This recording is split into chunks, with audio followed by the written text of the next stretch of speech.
Ano? First time po ako dito sa Bohol. Nakapunta dito dahil nga po taga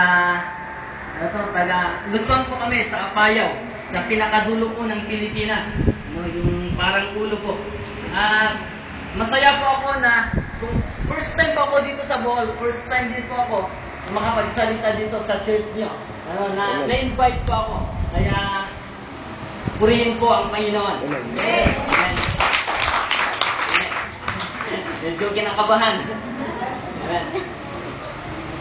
Nung Monday po ay nag-message po si Pastor Noni sa akin sa Facebook. Andun po kami sa Tagbilaran noon. Nag-open po ako ng Facebook ko. Nabasa ko po yung message niya na, Pastor, pwede ba na ikaw yung magsasalita sa Sunday? Tinanong ko kung saan sila pupunta. Pupunta daw sila sa Baguio. At naisip ko na oo nga naman, medyo pagod sila. Meron naman akong mga kasama na tutulong dito sa Bungamar. At naisip ko na siguro sila rin yung pagsasalitain ko doon. At magagamit po ako dito sa church po ninyo sa Foursquare. Kaya purihin po ang Panginoon. Kinakabahan po ba kayo? Parang napunta ko sa akin ang lahat ng kaba. Dili na ako magdugay igsoon. Gamay ra. Siguro pag matagal na po ako dito ay matutunan ko rin ang salita po ninyo. Ilocano po ako. Hindi po ako masyadong magsalita ng Tagalog kasi pure Ilocano ako. Katulad po ni Pastor Nonis, parang minsan nahihirapan pa rin ako magsalita ng Tagalog. Pero salamat sa Panginoon dahil sa mga kunting word o kunting knowledge po sa Tagalog ay nagagamit ko para sa kapurihan po ng Panginoon. Ano? Kaya, bago po ako magsimula sa ating pag-aaralan ngayon, gusto ko nga po na mag-testimony sa aking buhay. Ano? Unang-una, ako pala si Brian Mark Castillo sa mga hindi pa po nakakilala sa akin. Galing po ako ng Apayao. Ang pamilya po namin ay talagang Christian. Kasi ang parents ko, pastor sila, dalawa, papastor sila sa Apayao. At ikatlo po ako sa anak ko nila. Meron din po akong kambal. Tulad po ni Pastora, Jennifer. Yan. At pastor din siya. Yung isa, hindi ba rin pastor yung isa? Hindi. Masaya ako kasi meron nagpastor na isa dito na kambal. Parang kikita ko yung sarili ko sa kanya kasi meron din akong kakambal. Yung isa nagtrabaho, ako nagpastor. Nagtrabaho sa Ginoo. Salamat sa Panginoon. Praise the Lord. Tinawag po ako ng Diyos nung 20 years old ako. Pumunta po ako sa Bible School. Doon po ako nag-21 at nag-22. Ngayon, mag-23 na ako. Still single.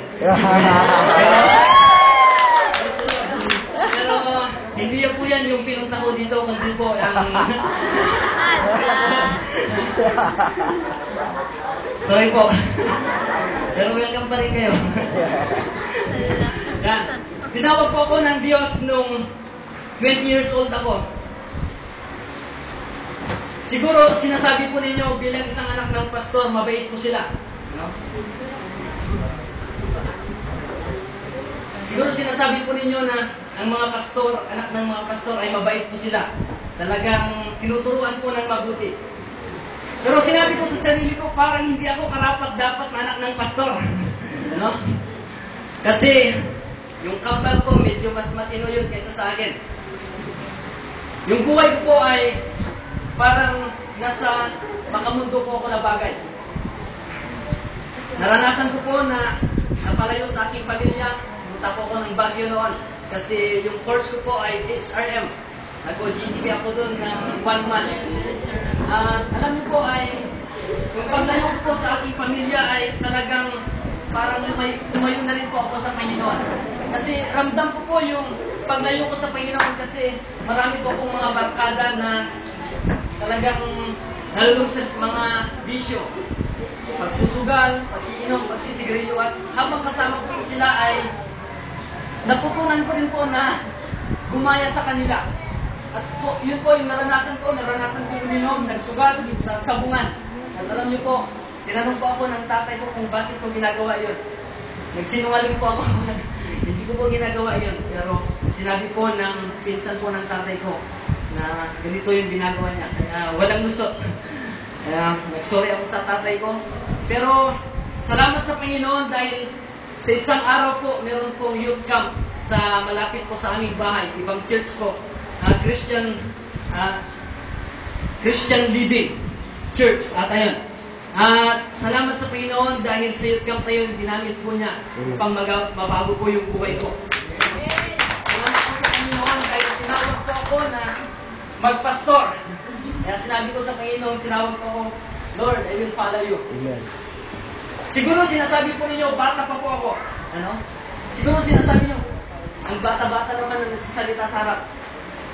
Pero sabi ko sa sarili ko, karamihan po nagsasabi kahit dito sa Bohol, ang bata-bata naman ang nagtuturo sa inyo. Medyo masasaktan po ako, pero salamat sa Panginoon dahil bilang isang kabataan, ginagawa ko po yung tungkulin ko para sa Panginoon. Amen. God. Amen. Kaya gusto kong i-challenge po yung mga kabataan na habang tayo pa po ay malakas, tayo pa po ay kaya po natin na hindi po katulad ng mga tatay po natin na mahina na. Maglingkod po tayo sa Panginoon. Ibigay po natin yung best po natin sa paglilingkod po ng Panginoon. Ano po ba? Kabataan. Hindi sa ating mga magulang. Ano? Praise the Lord. Di rin ako magdugay. So, buksan nga natin po ang ating mga Biblia sa libro po ng Jonah. Jonah chapter 3 verse 1 to 10. Jonah chapter 3 verse 1 to 10. Gusto kong basahin po sa inyo. Buksan na po ba? Jonah, sunod po ng Obadiah. Sabi po dito, verse 1, muli, sinabi ni Yahweh kay Jonah, pumunta ka sa lungsod ng Ninive at ipahayag mo ang mga ipinapasabi ko sa iyo. Nagpunta na si Jonah sa Ninive. Malaki ang lungsod na ito. Aabutin ng 3 araw kung ito ay lalakarin. Siya'y pumasok sa lungsod pagkaraan ng maghapong paglalakad, malakas niyang ipinahayag. Gugunawin ang Ninive pagkaraan ng 40 araw. Naniwala ang mga taga-roon sa pahayag na ito mula sa Diyos. Kaya nag-ayuno silang lahat at nagdamit ng panluksa bilang tanda ng lubos ng pagsisisi at pagtalikod sa kanilang kasalanan. Verse 6, nang nabalitaan ito ng hari ng Ninive, bumaba siya sa kanyang trono, naghubad ng balaban, nagdamit ng panluksa, at naupo sa abo. At ipinapasabi niya sa mga taga-Ninive, ito'y utos ng hari at ng kanyang mga pinuno. Walang dapat kumain ng anuman. Wala ring iinom maging tao o hayop. Lahat ng tao at hayop ay magdamit ng panluksa. Taimtim na manalangin sa Diyos ang bawat isa, pagsisihan ng lahat ang nagawa nilang kasalanan at iwan ang masasamang pamumuhay. Baka sa parang ito'y mapawi ang galit ng Diyos, mabago siya sa kanyang pasya at hindi niya itutuloy ang balak na pagpatay sa atin. Verse 10, nakita ng Diyos ang kanilang pagtalikod sa kasalanan, kaya hindi niya pinarusahan ang mga ito tulad ng kanyang maunang sinabi. Isa po, buksan nga natin po ang ating Biblia sa 2 Chronicles 7:14.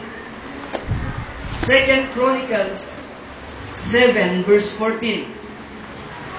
Sabi niya dito, ngunit kung ang bayang ito na nagtataglay ng aking pangalan ay magpakumbaba, manalangin, hanapin ako at talikuran ang kanilang kasamaan, papakinggan ko sila mula sa langit, patatawarin ko sila sa kanilang mga kasalanan, at muli kong pasasaganahin ang kanilang bayan. Amen. Yumuko po tayo at manalangin. O Diyos, maraming salamat, Panginoon, sa umagang ito. Salamat, O Diyos, sa pribilegyo, Panginoon, na kami ay nagtipon-tipon, Panginoon, upang makinig ng iyong mga salita, O Diyos, upang kami, Panginoon, ay ikaw ay mapapurihan, Panginoon. Salamat, Panginoon, sa iyong mga salita, O Diyos. Dalangin nga namin, Panginoon, na Ikaw ang mag-bless, Panginoon. At ito'y maging silbi, Panginoon, ng aming kalakasan espiritual, O Diyos. Upang ito'y mag-encourage sa amin, Panginoon, sa aming buhay, Panginoon. Lord, salamat, O Diyos. Gamitin mo, Panginoon, ang iyong mga salita na maging blessing sa bawat isa po sa amin. Lord, salamat, Panginoon. We need your anointing, Panginoon. We need your Holy Spirit, Panginoon, na maglilid sa amin sa araw na ito. Wala po kaming magagawa, Panginoon, kung wala ka sa amin. Kaya Lord, sa iyo po kami nagtitiwala. Sa iyo po kami, Panginoon, nananahan. Salamat, O Diyos. Ito pong aming dalangin sa pangalan ni Jesus. Amen. Praise the Lord. Amen. Nung nakaraan po na year, nung last year po, narinig niyo na po ba yung pangalan po na Prophet Sadhu Sundal Selvara? I think po ay nakarating po dito siya sa Bohol, and even sa Tacloban. Isa po siyang propeta. Hindi ko po kayo pipilitin kung maniwala po kayo dito sa propetang ito. Dahil nga po, marami pong mga propeta na false prophet ngayon. Pero gusto ko nga po na tignan po natin ang kanyang mensahe. Gusto ko nga po na tignan po natin ang mensahe po ng Diyos sa lugar po ng Pilipinas. Ang propeta ito, mga kapatid, ay sinugo po ng Panginoon. Ang sabi po niya, meron pong darating. Excuse, galing pa tayo.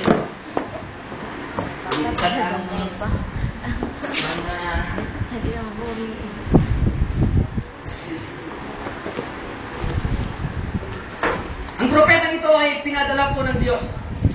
Hindi po kayo pipilitin kung maniwala po kayo. Pero sabi po niya na meron pong darating na distraction dito sa Pilipinas. Meron pong darating na kalamidad. Meron pong darating na mga sakit. At kung hindi po, yung mga tao po ay hindi po sila magsisi sa kanilang kasalanan dito sa tao po dito sa Pilipinas at hindi po sila manumbalik sa Panginoon. Hindi po sila magkaisa na manumbalik sa Panginoon at mag-ayuno. Darating po itong tatlo na sinasabi po ng Panginoon. Pero mga kapatid, sabi po niya kung ang mga tao ay babalik sa Diyos, ang mga tao ay magkaisa na mag-ayuno, ang mga tao ay magkaisa na magsisi sa kanilang mga kasalanan, hindi po itutuloy ng Panginoon ang balak po niya dito sa Pilipinas. Ang libro po ng Jonah, tinutukoy po dito ang isang propeta na si Jonah. Tinawag po ng Diyos si Jonah upang magpahayag po sa lugar po ng Ninive. Upang ipahayag yung salita po ng Panginoon sa lugar po ng Ninive. Pero ano po yung ginawa niya? Tumalikod po siya sa Panginoon. Itong lugar po ng Ninive na ito ay sila po yung mga tao na